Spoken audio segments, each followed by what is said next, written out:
Bienvenidos a Historias con té de jazmín. Ponte cómoda, sirve tu té y prepárate para sentir el escalofrío, porque lo que estás a punto de escuchar no es solo una historia, es un eco de lo real, que retumba en lo más profundo. Así que, déjate llevar por los relatos que no deben olvidarse.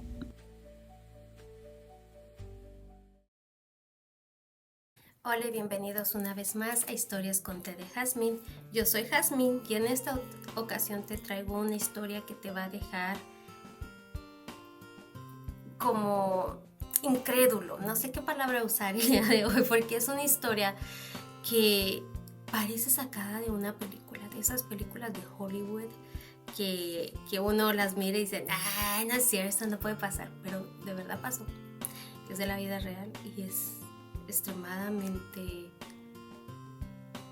difícil de procesar, de pensar de que de verdad sucedió. Esta es la historia de Brian Wells. Todo empieza un 28 de agosto del 2003 en una pequeña ciudad en Pensilvania que se llama Erie. Ese día Brian Wells fue a su trabajo como casi siempre iba. Él trabajaba en una pizzería como repartidor. Entonces ese día él estaba ahí haciendo su jornada normal y de repente reciben una llamada. La persona que tomó el teléfono primero no podía entenderle a la persona que estaba haciendo el pedido. Brian se ofreció a ayudarle a ver si él podía entender qué tipo de pizza quería. Entonces él ayuda, recoge el teléfono y sí, él sí puede agarrar el pedido, le piden 2 pizzas y todo. Entonces cuando ellos le dan la dirección donde tenía que él ir a dejar la pizza, le dieron una dirección que no era común, una dirección extraña.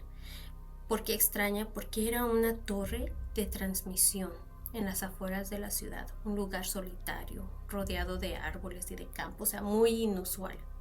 Pero bueno, él dijo un pedido más, vamos, a lo mejor, quién sabe, vamos a ver qué pasa. Él va y da su pedido, deja su pedido. Nadie sabe a este punto qué fue lo que pasó en ese periodo de tiempo de lo que él hizo, al entregar las pizzas. Lo que se sabe de Brian después es que lo que no se sabe, o en ese momento no sabía, es que él va, reparte la pizza, pero él sale con un collar en su cuello. Y ese collar no solo era un collar cualquiera, era una bomba. Entonces, no se sabe quién se lo puso, qué pasó, o sea, nada. Solo se sabe que Brian se vuelve a ver a las 2:28 de la tarde, porque se ve entrando por las cámaras de seguridad de un banco llamado PNC. Él entra en ese banco y se ve en las cámaras que está tranquilo, se ve paciente, se ve normal. Entra con una camisa blanca y al frente de esa camisa tiene las letras Guess, así como adivina. Entonces él se acerca, le toca su turno, se acerca a la cajera y le da una nota. En esa nota decía que ese era un asalto, que él iba a robar el banco y que quería $250,000. La cajera no tenía esa cantidad de dinero en su cajón y solo le da $8,000. Él, otra vez, no se ve tranquilo, no hace una escena, no se ve enojado, no grita, no hace nada, simplemente acepta el dinero y se sale. Y lo curioso es que hasta tiene un dulce en la boca, o sea, se ve como si fuera un cliente normal, no se ve estresado o no sé, yo me imagino que si alguien está robando un banco, tiene la adrenalina al máximo, estás como paranoico, quién me está viendo, quién no me está viendo, no sé, pero él no se veía así, por eso sigo repitiendo que se veía muy tranquilo. Entonces se agarra la paleta, la tiene en su boca y todo, y se va, agarra el dinero y se va, y se ve que él sale, entró con un bastón y sale con el mismo bastón. Entonces el banco lógicamente llama a la policía y la policía lo ve y lo captura unas pocas cuadras cerca de ahí del banco. lo arrestan y lo sientan en el piso, y para ese entonces ya llegaron varios carros policías que lo rodean. Entonces él les empieza a explicar a los policías que él tiene una bomba, que por favor se la quiten, que él fue y que le pusieron esa bomba, y más o menos les está explicando lo que pasó. Que alguien llamó, hizo un pedido, que él es un repartidor de pizza, que le avisen a su jefe que está ahí, que él fue a repartir, que a dejar la pizza, y que ahí lo agarraron 3 hombres, y esos 3 hombres le pusieron a la fuerza esa bomba y le dieron una serie de instrucciones que tenía que hacer en orden para que la bomba no explotara, o sea, que llegara a, que hiciera toda esa lista de instrucciones, y que iba a haber una llave o algo que iba a desactivar la bomba, y era lo que él estaba haciendo. Pero los policías en ese momento no saben qué pensar, no saben qué creer, así es que están esperando al equipo especializado para bombas, SWAT, pero no llegan. Entonces él sigue ahí sentado, no se ve ansioso, o sea, no se ve como una persona que va, que de verdad tiene una bomba, o sea, no se ve así como que quítenmela, no. Se ve normal, o sea, les está diciendo normal, hey, ¿puedes llamar a mi jefe? Hey, por favor, quítamela de esta, por favor, mira, checa las notas, por favor, vamos, sigue las notas, ve y ya, o sea, se ve como una conversación normal, como diciéndoles, por favor, ve, sigue las notas, tráeme la llave, quítame la bomba, y pues pasa un rato. O sea, pasa un buen rato en lo que están ellos ahí como que dialogando. De verdad, esto sí pasó demasiado tiempo, pero la razón es porque como era un pueblo muy pequeño de Pensilvania, los policías tuvieron que cerrar las calles, y se hizo un tráfico terrible, que fue lo que impidió que el equipo de SWAT llegara antes. De repente se empieza a escuchar que se oye un beep, empieza ahí es cuando Brian de verdad se pone nervioso, es cuando su actitud cambia por completo. Es cuando dice, por favor, quítame la bomba, va a explotar. En esa época, en el 2003, se acostumbraba de que cuando estaban pasando las noticias, los noticieros transmitían en vivo. Las noticias iban en vivo, transmitiendo desde bla, bla, bla, está pasando esto ahorita. Bueno, pues estaban los helicópteros de las noticias, estaba toda la gente, y en ese momento en que empieza el tic, tic, tic, y el quítenmelo, va a explotar, ¡boom! Explotó. Delante de las noticias en vivo, delante de todos los policías que lo tenían rodeado, delante de toda la gente que estaba ahí, explotó. Cuando por fin llega el equipo de SWAT, que fueron 3 minutos después de que explotó la bomba, llegan y ven pues sí, la bomba, el artefacto, y se dan cuenta que no es algo que hayan visto antes, es diferente, no es común. Dicen que era una estructura mecánica extraña, hecha de tubos, candados, aceros, alambres, y adentro es donde tenía los explosivos reales. Ellos, como nunca habían visto algo parecido, duraron mucho en tratar de pensar o de quitarle la bomba, porque se quedó atorada entre la cabeza y el cuerpo. Entonces ellos, varios agentes, varios policías del equipo de SWAT, y todos iban, o sea, como que estaban tratando de dar ideas de cómo quitarlo, cómo hacerle, cómo sacar ese artefacto del cuello de Brian sin lastimar el cuerpo de Brian, o sea, respetando su cuerpo, su anatomía, pero a la misma vez sin deshacer el equipo de bomba, porque era algo que nunca habían visto antes en su vida, y ellos lo querían examinar, querían ver qué era o cómo se había hecho, qué contenía, o sea, ellos lo querían examinar. Entonces, después de varios minutos, o largo tiempo, decidieron cortarle la cabeza a Brian, lo cual después la familia de Brian llegó a decir que ha sido una de las decisiones más dolorosas, que ellos hubieran preferido que hubieran dañado el objeto, la bomba, antes de quitarle la cabeza a su ser querido, ya que no pudieron ni darle un último adiós, no pudieron darle, o sea, al llevarlo a enterrar, no pudieron ni hacerle verlo por última vez, porque pues no tenía cabeza. O sea que fue una decisión muy, muy difícil. De hecho, las personas que estuvieron involucradas dijeron que fue una de las decisiones más difíciles que ellos han tenido que tomar en sus carreras. Así es que fue muy triste ese acontecimiento. Pero aquí es donde la historia apenas está empezando. Ellos empiezan a tratar de investigar quién puso eso, porque una vez de que explota la bomba, ellos empiezan a revisar el carro de Brian y todo, y se dan cuenta que efectivamente Brian tenía una lista de instrucciones que tenía que seguir en orden para desactivar la bomba. Lo curioso es que eran muy largas las instrucciones, eran muy meticulosas, eso sí, tenían muchos detalles, hasta tenían dibujos en todas las páginas. Entonces él estaba siguiendo.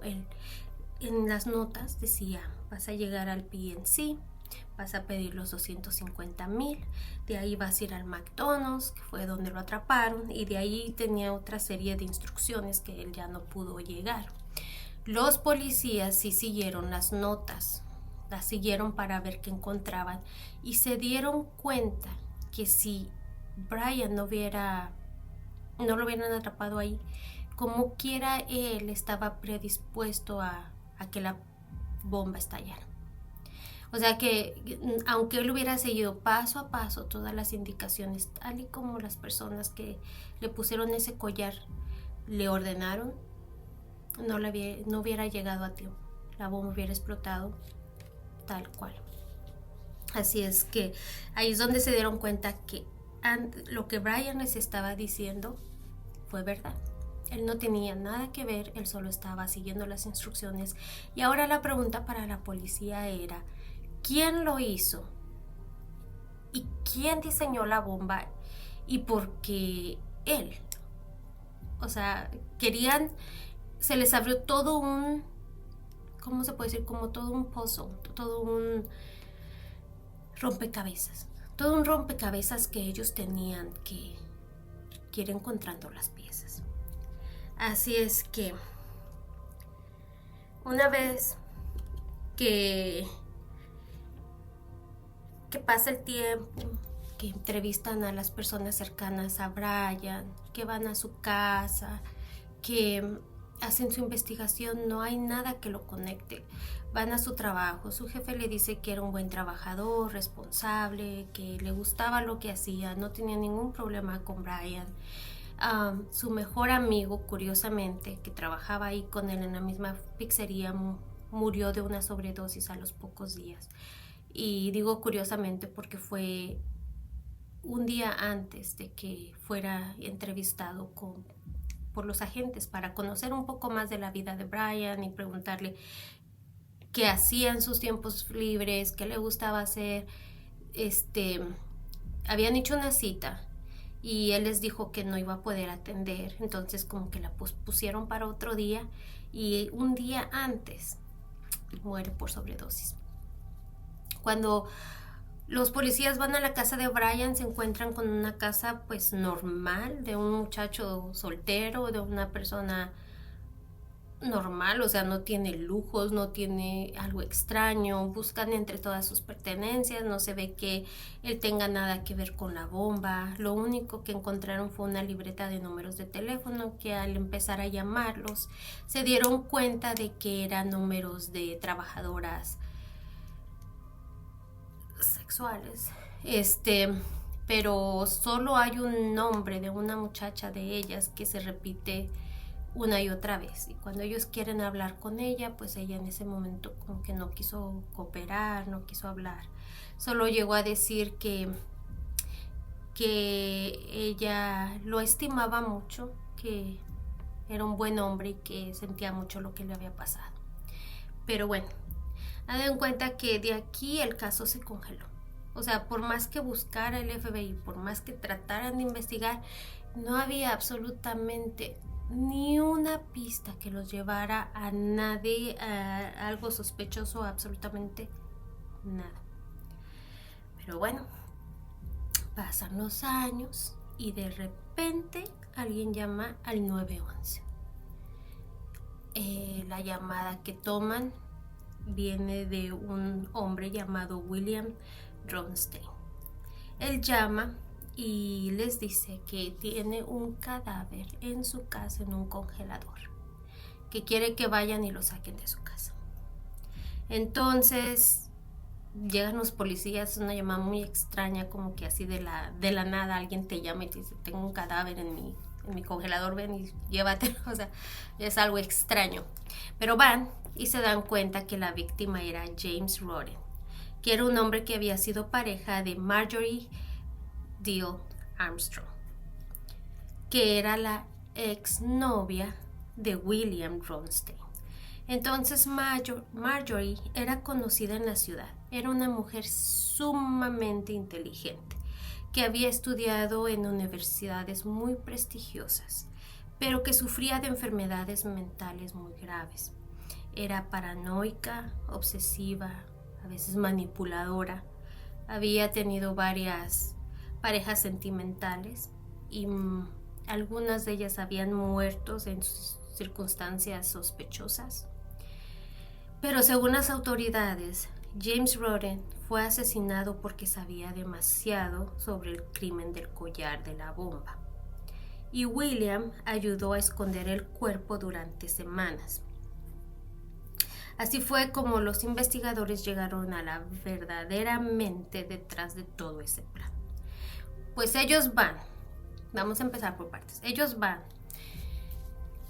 entrevistan a William y William va y les cuenta todo lo de Marjorie, que es una persona muy inteligente, que ellos fueron novios desde, o sea, que habían sido pareja cuando eran más jóvenes, pero que era una relación extraña, que terminaban y volvían, y así era ella. Entonces un día dice que ella vino, le tocó la puerta y le dijo que había matado a su pareja, que sí podía esconder el cuerpo ahí, que sí él le podía ayudar a esconder el cuerpo, y él dijo que sí. Entonces fueron a la casa de Marjorie.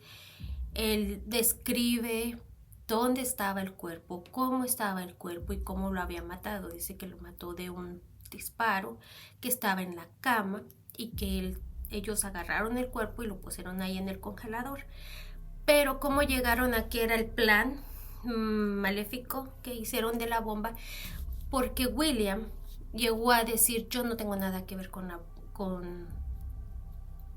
este asesinato, ni tampoco con el de Brian Wells. Y aquí la policía se quedó, ¿qué? O sea, ¿por qué sacas a Brian Wells? O sea, ¿qué tiene que ver esto con lo otro? Entonces, cuando entrevistan también a Marjorie, los policías le llegan a mencionar que William dijo algo sobre Brian Wells, sobre aquel caso de la bomba tan extraño que se quedó congelado. A lo cual ella dijo, yo no tuve nada que ver con eso, a mí no. O sea, ahí fue cuando empezaron como a hablar de todo ese tema, hablar de quién era Brian y todo eso. Entonces empezaron a sacar más personas, que uno de los cómplices era Kenneth Barnes. Cuando llegaron a Kenneth confesó que ella le había pagado a él para matar a su propio padre, ya que ella quería heredar la fortuna de su padre. Su padre tenía dinero, tenía bienes, y él empezó a ayudar a fundaciones, empezó a ayudar a personas de su comunidad, empezó a dar dinero. Entonces Marjorie se empezó a molestar porque dijo que su padre estaba dando parte de la herencia que le correspondía a ella a otras personas. Entonces ella contactó a Kenneth para que él ayudara a quitarle la vida a su padre. Pero pues necesitaba dinero para pagar ese trabajo. Ahí fue donde nació esta idea de ir y robar un banco. La bomba fue fabricada por varios de los involucrados, que era un dispositivo complejo con múltiples compartimientos, temporizadores, trampas y cables. Diseñaron un plan para usar a alguien como un peón, y ese alguien era Brian Wells. Pero aquí viene la cosa más confusa. ¿Brian fue la víctima o fue cómplice? ¿Por qué digo que si fue cómplice o víctima? Porque él conocía a Marjorie y a William.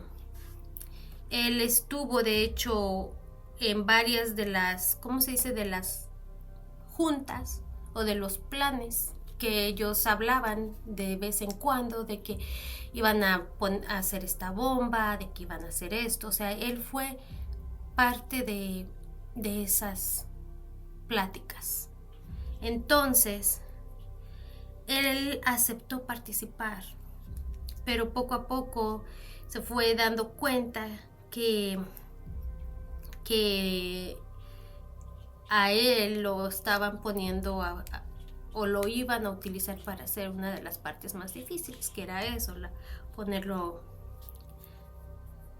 a ponerse la bomba. Y también se sabe o se supo que Brian nunca supo a ciencia cierta que era una bomba de verdad. Es por eso que a pesar de que él estuvo en esos planes, a pesar de que él escuchó y todo eso, él nunca fue parte de la creación de la bomba. Entonces, por eso él se veía tranquilo cuando entró a PNC, se vio tranquilo cuando estaba sentado ahí hablando con los policías. O sea, él estaba tranquilo porque él todo el tiempo pensó que solo era algo, una mentira, que no era una bomba de verdad. Al momento en que empezó a hacer tic, tic, tic, tic, es cuando se dio cuenta que sí era de verdad, y fue en el momento que ya era demasiado tarde. Pero de eso, pues lógicamente arrestaron a Marjorie, iban a tener toda la confesión de William, pero William tenía un cáncer y antes de poder contar todo lo que él sabía de su parte, el cáncer se lo llevó. De hecho, en su casa encontraron una carta donde él solo decía lo mismo que les dijo, que él no tenía absolutamente nada que ver con la muerte de esta persona, ni mucho menos con el robo de la bomba, pero no dejó detalles, no dejó nada que aclarara la situación. Así es que él se llevó, ahora así como dicen, se llevó el secreto a la tumba. O sea, de él ya no. Entonces, solo había dos personas que seguían vivas y que estaban, o que sabían más o menos todo lo que había pasado, quién lo había planeado, quién había hecho la bomba, o sea, todos los detalles. Y esas dos eran Kenneth y Marjorie. Marjorie se mensajeó con un reportero por años. Y ella, en todo el tiempo que estuvo mandándose cartas con ese reportero, ella siempre negó haber estado involucrada en la creación de la bomba, que ella no tenía nada que ver, o sea, todo el tiempo lo negó. Kenneth sí dio más detalles de que ella había sido la mente maestra en todo el plan, que ella había planeado todo, todas las instrucciones. Ella había hecho o creado parte de la bomba entre ella y Kenneth, ya que los dos eran sumamente inteligentes. Pero bueno, dan de cuenta que Cuando llega y, y está siendo juzgada, le hacen varias pruebas mentales y la diagnostican con múltiples trastornos, y aún así fue declarada competente para ir a juicio. Ella tenía, o sea, se puede ver que era una persona errática. A veces estaba de buenas para hablar con el reportero, quería dar detalles, quería hablar sobre eso, y había veces que simplemente no, o sea, era, yo creo, de sus personalidades múltiples.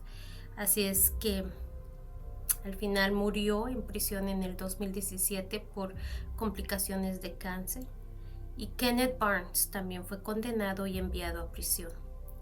Así es que también Kenneth falleció por razones del corazón. Así es que al final de toda esta historia y de todo este embrollo, el FBI nunca supo a ciencia cierta si Brian cuánto había sido la participación de Brian, cuánto él sabía de todo este plan. No se supo bien quién creó la bomba, si fue Kenneth y Marjorie, si fue Kenneth, Marjorie y Brian, William. No se sabe bien cómo fue. Lo único que se sabe es que todo empezó por Marjorie, por su ambición, por querer quitarle la vida a su padre, por quererle pagar a Kenneth, y de ahí se desató todo un plan macabro para poder conseguir el dinero que había pedido Kenneth, que eran los $250,000 para hacer ese trabajo. Fue por eso que se eligió ese número, y eso desató a encontrar a una persona que cargara el dispositivo, que fuera al banco y quisiera todo eso. O sea que todos esos secretos de por qué hicieron lo que hicieron, y por qué, a pesar de que Brian siguiera las instrucciones al pie de la letra, no iba a sobrevivir. No se sabe por qué decidieron eso, por qué le hicieron eso. Solo ellos sabrán. Se llevaron los secretos a la tumba, todos y cada uno de ellos, y son una de las historias más maléficas que he escuchado, o sea, más turbias que he presenciado, que he escuchado. Pero si quieren ver todo detalle con detalle, entrevistas, ver a William, porque se ve su casa de William, se ve la descripción, la manera en que hablaba, se ve parte de Marjorie, se ve absolutamente todo. Vayan a Netflix y vean la serie Evil Genius. Es un documental sumamente recomendado. De verdad que hicieron un trabajo excepcional. Todo lo que les conté ahorita fue investigado de ese documental, pero ellos tienen las entrevistas del policía, de los de FBI, tienen entrevistas de Kenneth, se ve la casa de Kenneth, que era una casa o sea, una persona extremadamente inteligente. Estaba sucia, son de esas que colectan y colectan cosas y no puedes ni caminar, no se puede ni ver el piso. Dicen que olía terrible esa casa. Marjorie igualmente. Se ve las partes de las entrevistas de este reportero que les digo, de cómo se mandaban cartas. Hay videos de grabaciones de voz, que se hacían llamadas desde prisión hasta donde estaba él. Se ven los cambios de actitud que les dije, se escucha que un día ella está muy amable, muy decidida a cooperar, a contar la parte de su historia, y hay veces que simplemente es grosera, habla maldiciones, lo trata mal. O sea, está impactante. Son solo 3 episodios, pero cada episodio no hay segundo que esté desperdiciado de ese documental. Así es que se los recomiendo mucho. Y bueno, antes de despedirme, como siempre, hoy les quiero dar las gracias por todo el apoyo que nos han dado, que me han dado y que nos han dado a mí y a mi mami haciendo tardes de terror con mamá y también historias con té de jazmín, y les quiero dar una noticia que me llena mucho de felicidad y de mucho entusiasmo. Hola, en este punto del video tenía planeado presentarte una nueva sección para este canal, pero decidí guardarlo un poquito más, ya que esa sección va a ser muy especial, porque voy a contar historias con calma, con detalle y con el cariño que se merecen. Mientras tanto, surgió una idea distinta. Sentí la necesidad de crear un nuevo espacio para relatar casos reales, muy duros, tristes e incluso difíciles para mí de contar frente a una cámara. Así que nació una nueva sección, un lugar donde puedo narrar con profundidad y sin perder detalle. El primer episodio se publicará este lunes, pero te tengo que advertir, son historias muy fuertes y no son aptas para personas sensibles. Así es que si no eres una persona muy sensible, te espero el lunes con una nueva sección que se llamará Voces del Horror Real. Gracias. Oportunidad, espero que la vean. Voy a tratar de subirle este lunes. Denle la oportunidad a esa nueva sección. Díganme por favor qué piensan, les gustaría una nueva historia, le seguimos, le paramos. Bueno, todo eso me lo dicen el lunes. Y sobre este episodio, gracias por quedarte hasta el final, gracias por tu apoyo, gracias por motivarme, por darme sueños, por este espacio, por tu tiempo. Muchas gracias. Déjame en los comentarios si se me olvidó algo. ¿Qué opinas del caso? ¿Lo habías escuchado? ¿Viste las noticias? ¿Has visto las imágenes? Yo la verdad no tuve el valor de ver las imágenes. Me imagino que están súper impactantes. Pero nos vemos en el próximo. Gracias y bye.